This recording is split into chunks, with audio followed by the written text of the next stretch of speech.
When taking the Basic Vehicle Control Skills test, failing to exit your vehicle properly during any exercise will result in A. Failure of only that exercise. B. An extra point against your final score. C. Automatic failure of the Basic Vehicle Control Skills test. C. Automatic failure of the Basic Vehicle Control Skills test.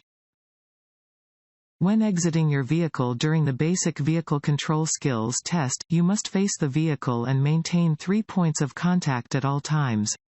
If your testing vehicle is a bus, you must maintain contact with the handrail. Exiting the vehicle incorrectly may result in automatic failure of the Basic Control Skills test.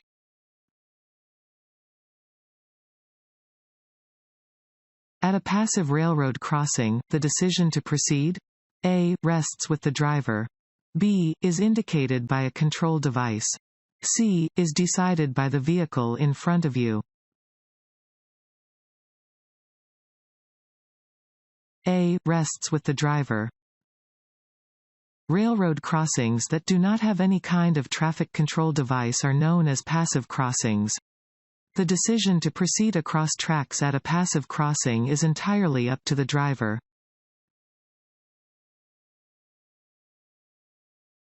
If a student drops an item while approaching a school bus, the student should A. stop and pick up the object. B. have another student pick up the object. C. ask the driver to pick up the object. C. ask the driver to pick up the object. If a student tries to retrieve a dropped object, they may disappear from the driver's line of sight. This is potentially very dangerous. Rather than retrieve dropped items themselves, students should move to a point of safety outside of the bus's danger zones, get the driver's attention, and wait for the driver to retrieve what has been dropped.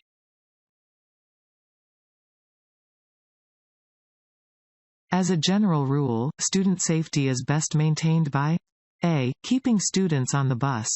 B. letting some students evacuate the bus. C. letting students evacuate the bus and scatter.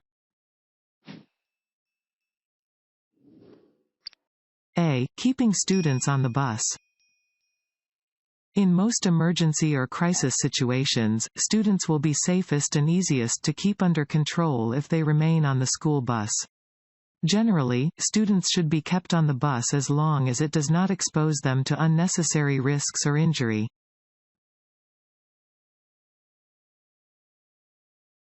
When dropping off students at a school, a driver should A. secure the bus by turning off the engine. B. leave the key in the ignition, if leaving the driver's compartment. C. read a book while students unload. A. secure the bus by turning off the engine. When unloading students at a school, a bus driver must secure the bus by turning off the engine. If they must leave the driver's compartment, they should remove the key from the ignition. The driver must supervise the unloading process.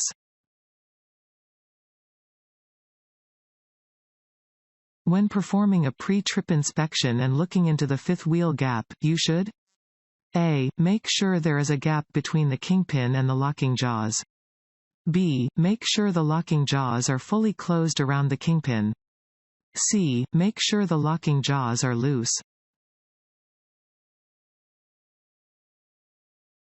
B. make sure the locking jaws are fully closed around the kingpin.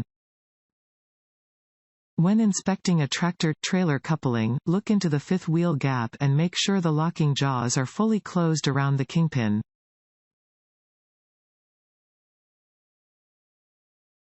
When performing a pre-trip inspection and looking into the fifth wheel gap, you should A. make sure the locking jaws are open. B. make sure the locking jaws are fully closed around the kingpin. C. make sure the locking jaws are loose.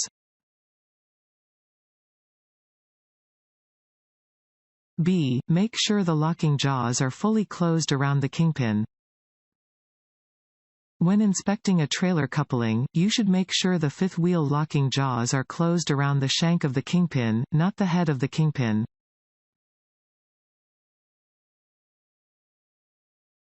If taking the driving test and the route does not include a railroad crossing, you A. will not have to do anything related to a crossing. B. may have to explain how you would cross railroad tracks. C. will have to take the test again on a route that does include a railroad crossing.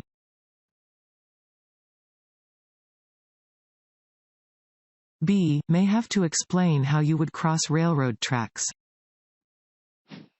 If your on-road driving test route does not include a railroad crossing, you may be asked to explain and demonstrate the proper railroad crossing procedures to the examiner at a simulated location.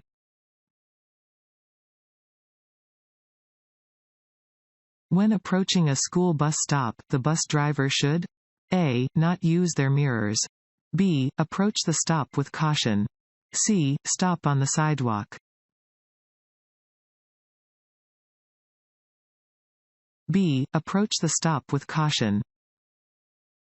A school bus driver should always approach bus stops slowly and cautiously.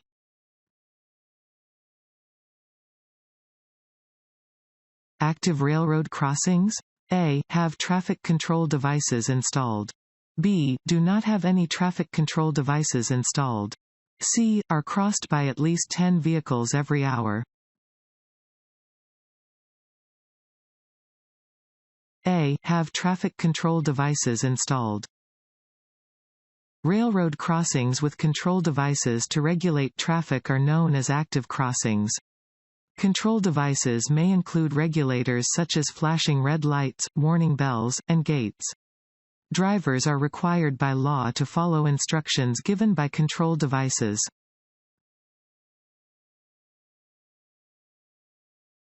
Bus stops may be changed by A. the driver. B. parents. C. the school district. C. the school district. Official school bus routes and stops are established by the local school district. Drivers should never change a stop location without the written approval of an appropriate district official.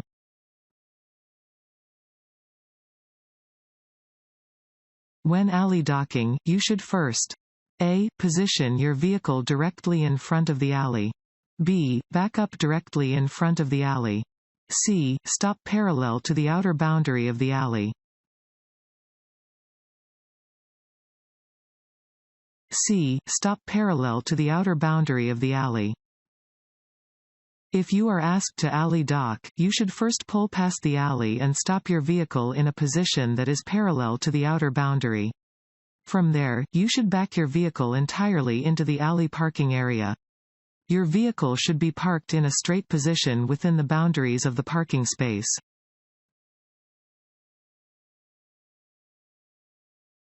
ABS allows you to A. drive faster. B. drive less carefully. C. maintain control under slippery conditions. C. maintain control under slippery conditions. Anti-lock braking systems (ABS) help prevent brake lockup when driving on slippery surfaces. If a driver brakes too hard on a slippery surface, ABS makes it easier for the driver to maintain control of their vehicle. A vehicle equipped with ABS should be driven and braked in the same way as a vehicle without ABS.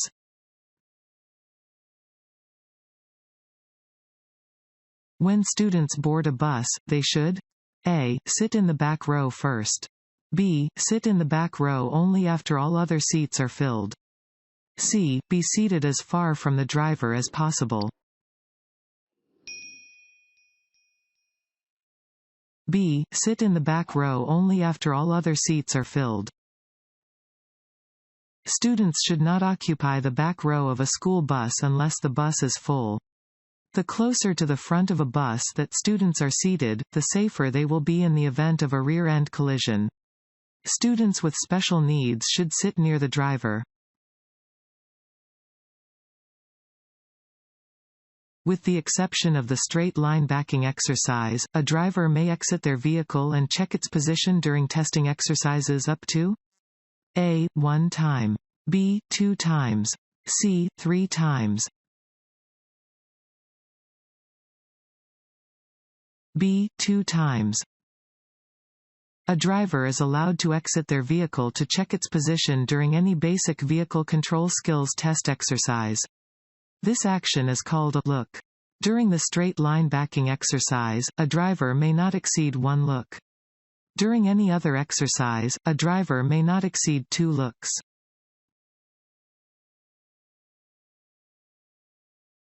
Properly adjusted crossover mirrors allow you to see all of the following, except A. The right and left front tires touching the ground. B. The area in front of the bus. C. The tops of the right and left rear tires.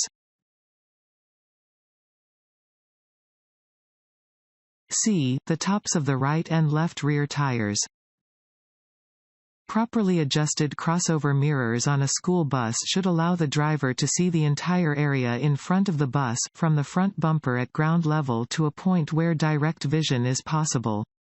The mirrors should also display the right and left front tires touching the ground, as well as the area from the front of the bus to the service door.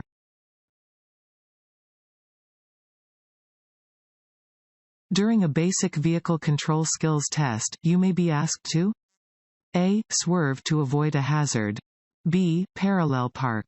C. Drive straight into a parking space. B. Parallel park. Maneuvers that may be included in the basic vehicle control skills test include straight line backing, offset back, right parking, offset back, left parking, driver side parallel parking, conventional parallel parking, and alley docking.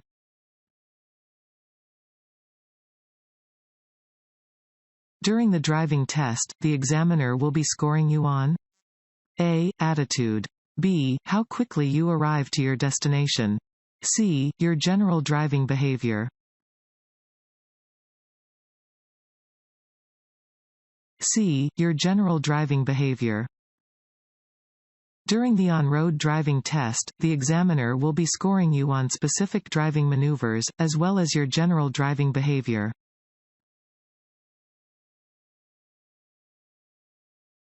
If you are stopped at a railroad crossing while operating a school bus, you should A. Prepare to proceed as soon as a train passes. B. Ignore signs and signals. C. Open the door to listen for approaching trains. C. Open the door to listen for approaching trains. When stopped at a railroad crossing while operating a school bus, do not rely only on signals to tell you if a train is approaching. You should silence all passengers, open the front door, and look and listen for trains. After a train has passed, you should check for another train approaching from either direction before you proceed across the tracks.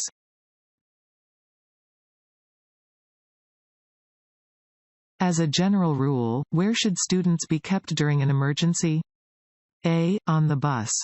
B. On the side of the road near the bus. C. In a field away from the bus.